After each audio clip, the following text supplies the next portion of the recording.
Ганна, віншуем з перамогай у інтэрактыўным конкурсе чытальнікаў «Быў, ёсць, буду».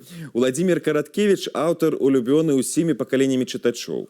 У чым, на вашу думку, феномен гэтага пісьменніка? Ну, на мой погляд, яго феномен у тым, што яго творы, яго вершы, яго проза лёгкія для прачытання, лёгкія для разумення, як старэйшым пакаленнем чытачоў, так і школьнікамі. І вось за гэтай лёгкасці, за гэтай лёгкай падачы гістарычных фактаў, здаецца, такіх ненасычаных эмоцыямі, яго і любяць і чытачы малодшыя і старэйшыя.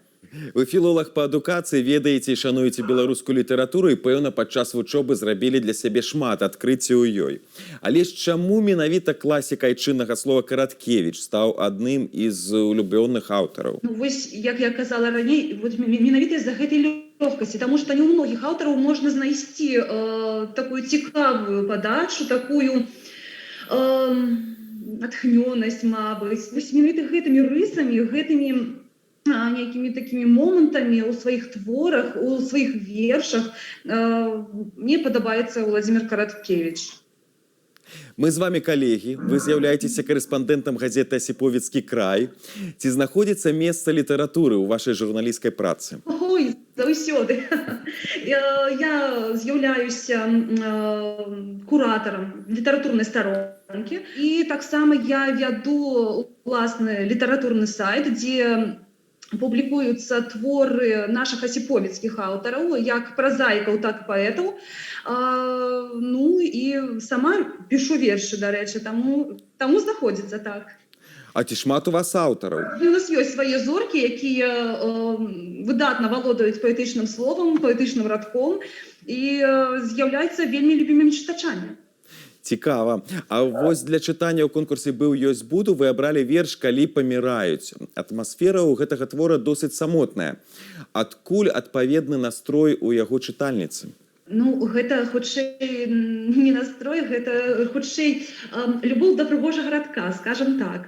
Увогуле з гэтым вершам я пазнаёмілася яшчэ ва ўніверсітэцкія гады, таксама удзельнічала ў конкурсе чытальнікаў, прысвечаным Уладзіміру Караткевічу, і заўважыла гэты твор, прачытала, і ён аказаўся настолькі сугучным таму настрою, які мне быў на той час, што без аніякіх праблем я яго вывучыла, без аніякіх праблем прачытала, ну і заняла першае месца, дарэчы, і тады і зараз з гэтым вершам. Вы адзначылі, што вельмі хутка вывучылі і прачыталі, але, дарэчы, ён напісаны белым вершам, што, на мой погляд, яшчэ ўскладняе задачу чытальніку. Мне здаецца, калі той, хто чытае верш, зразумее, аб чым ён кажа, то ніякіх складанасцей не будзе у чытанні ні белага верша, ні акра-верша, ні хоку, ні танку, ні яшчэ якой-небудзь паэтычнай формы. Таму што разуменне перш за ўсё. І калі разумееш, тады і чытаеш добра. Дзякуючы вашай дачуркі, вы зараз у адпачынку і перачытваеце Караткевіча. Якім наноў адкрываеце ўжо, падаецца, досыць знакомага аўтара? Калі першыню чытала Караткевіча, ён мне падаўся такім трошкі іранічным, трошкі гарэзлівым нават, па-юнацку нават такім аўтарам. Вось зараз ужо заўважаюцца такія сталыя думкі, такія вось менавіта такія, якія зараз можна выкарыстаць амаль у любой сферы, у любых размовах. А ваш любімы твор? Мой любімы твор, калі браць прозу, то гэта «Каласы пад сярпом тваім». Дзякуй, Ганна, за размову, дзякуй за гэтую сустрэчу. Мне вельмі цікава было з вами пазнаёміцца. І яшчэ раз віншуем вас з перамогай.